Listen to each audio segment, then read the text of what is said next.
Hey guys, it's Mr. Timmy, and I want to read you a Christmas story. But first, I have a question. Have you ever had to wait for a special gift?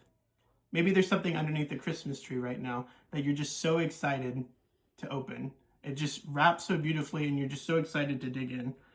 Well, long ago, God's people had to wait. They waited for a long time for something wonderful as well. So I want to share this story with you.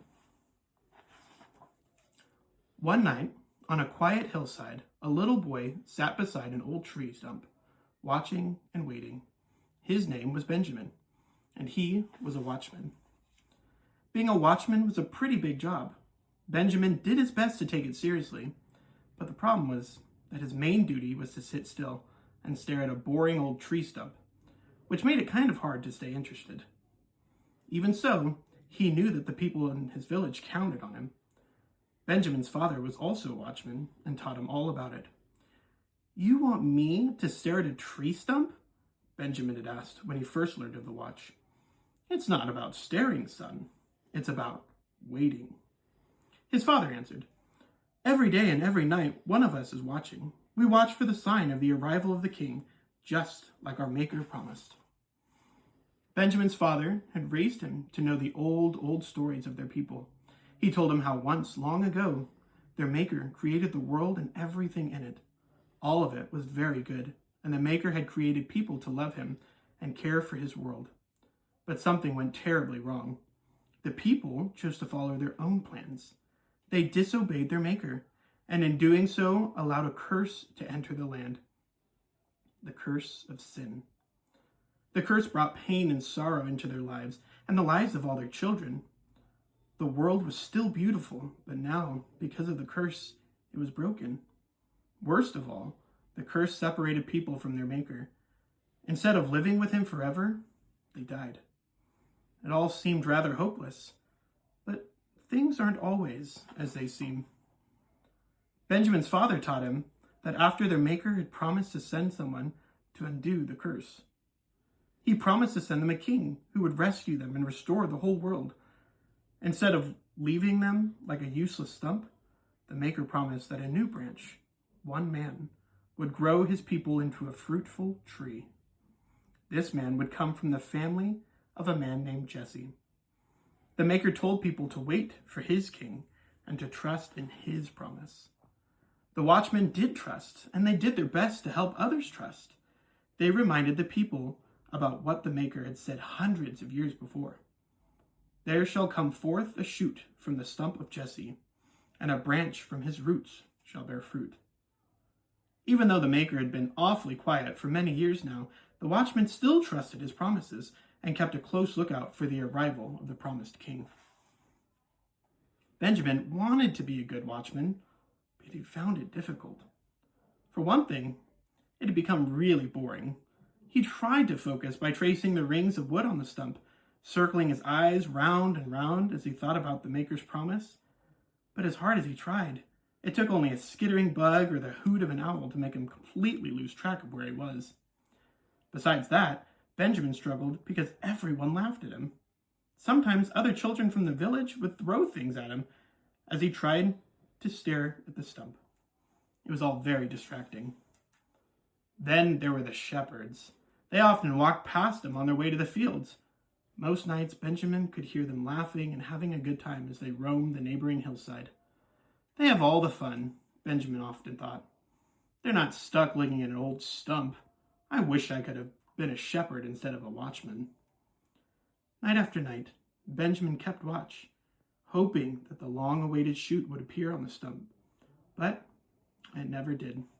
Nothing ever happened. One day, it became even harder for Benjamin to focus. The road below became very busy. Travelers started pouring past on the way to the village. There were people of all sorts, men and women, old and young, some on carts with donkeys, others walking.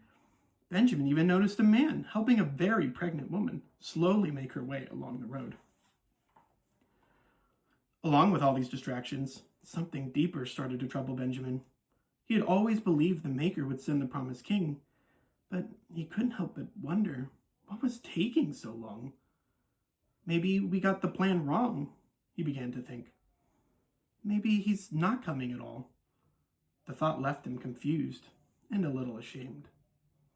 Benjamin had waited a long time, and he wasn't sure if he could do it anymore. He took his eyes off the stump. Shoulders slumping, Benjamin looked towards the shepherds. Maybe I should just go become a shepherd, he thought.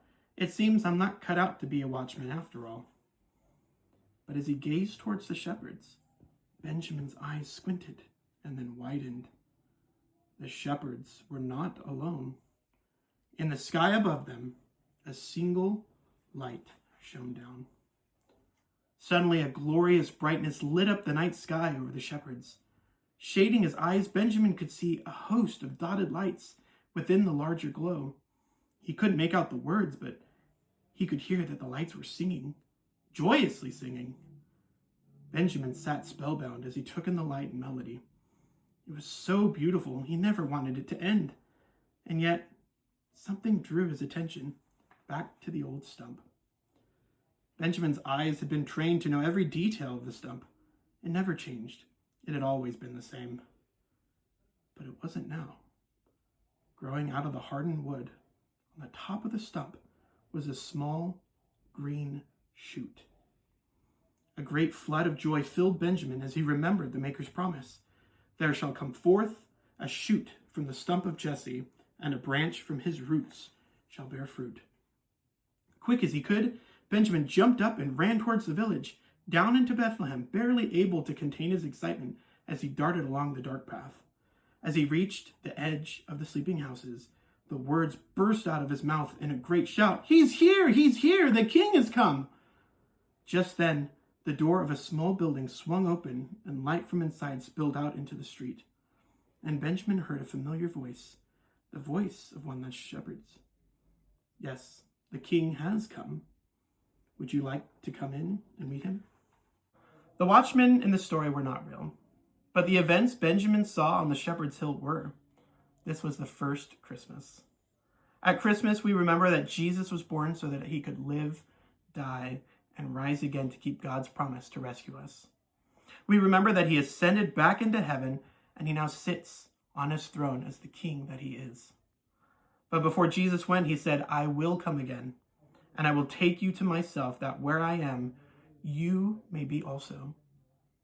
King Jesus has promised that he is coming back for us. So people who trust God today spend their lives waiting and watching for him to keep his promise. We wait and watch by remembering what Benjamin learned, that God always keeps his promises. And one day this world will see Jesus returning. So let's trust God so deeply that we look for him with excitement every single day.